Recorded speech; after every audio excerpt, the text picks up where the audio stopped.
एकतर्फी रस्त्यावर भरधाव वेगात जाणारा ट्रक वळणावर उलटला। दिनेशभाई भारड यांच्या मृत्यूनं कुटुंबावर दुःखाचा डोंगर। बशीर लाखा यांच्या विरुद्ध विसरवाडी पोलीस ठाण्यात गुन्हा दाखल। कोंडाई बारी घाटात मालट्रक उलटून चालक जागी ठार।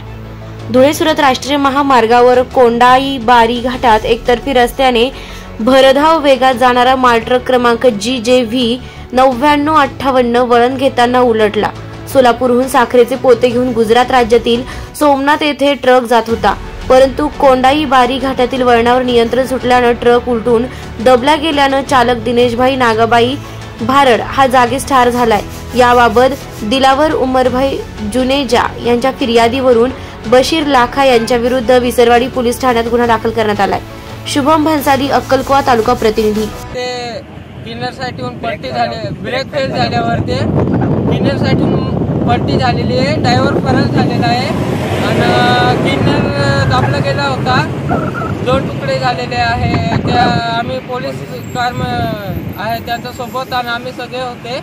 त्यांनी बाहेर काढला, गाडीत भरून पाठवून दिले, दवाखान्यात पाठवून दिले।